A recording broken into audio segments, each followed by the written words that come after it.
भगवान को सबसे ज्यादा क्या प्रिय है? खीर, चावल। कई लोग कहेंगे अक्षत नहीं चढ़ाना चाहिए भगवान पे, विष्णु पे अक्षत नहीं चढ़ाना चाहिए। भाई ऐसा नहीं है।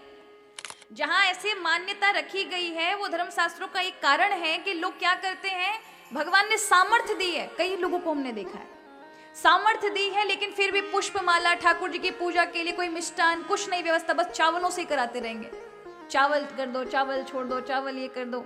इसलिए मनाही की कि केवल चावल से नहीं, भगवान ने अगर सामर्थ्य दिया है तो सभी पंचोपचार से, 16 उपचार से, राज उपचार से भगवान की सेवा करें। भाई आपको ही तो मिलना है वो सब कुछ। पर कंजूस वृत्ति होती है लोगों की। हमने कई बार अपने जीवन में देखा, अब तो नहीं देखा पर बहुत पूर्व में हमने देखा कि कई यजमान केवल चावल से ही भगवान की सारी सेवा कर देते हैं। पुष्प चढ़ाना हो तो चावल, तांबुल चढ़ाना हो तो चावल, इत्र चढ़ाना है तो चावल। ये गलत है, इसलिए मनाही है। अपितु चावल का उपयोग करने वाले को किसी प्रकार का कष्ट नहीं होता। हमारे यहाँ तो कहा है कि केवल चावल नहीं खाना चाहिए, चावल को विशेष रूप से जोड़ करके खाना चाहिए। जैसे खिचड़ी के रूप में खा लिया आपने, अरे चावल के अंदर विशेष रूप का अन्न मिलाओ। नंद बाबा क्या करते थे, जब भी कोई उत्सव होता था तो सांडिल ऋषि आते और कहते काली रोटी और धौरी दाल बनेगी। वो उनका प्रिय भोजन था। काली रोटी माने मालपुआ और धौरी दाल माने खीर। धौरी माने सफेद होता है, सफेद दाल मतलब खीर। तो वो बने, बढ़िया मालपुआ बने और खीर बने। फिर चकाचक घुटे महाराज। खीर को भी घोटा जाता है।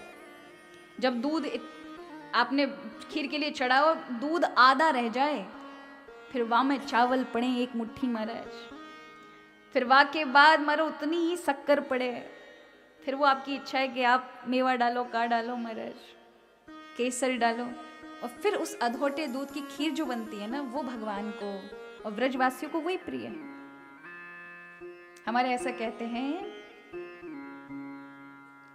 कि आप जाओगे मथुरा में तो हमारे यहाँ चतुर्वेदी जी हैं, उनको कहते हैं चौबे जी। तो वहां उनकी खीर अलग बनती है, उनकी खीर का अलग हमारा स्वाद है, वो भी खाने जैसा है। उसे कहते हैं गद्दा वाली खीर। कौन सी खीर? गद्दा तकिया। में बूरो और घी मिलना चाहिए और फिर पाई जाती महाराज।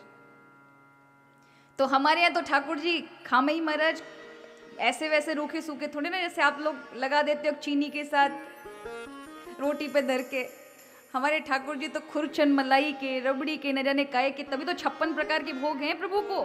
ये 56 प्रकार के भोग का कहाँ से आरंभ हुआ? ठाकुर जी के उससे।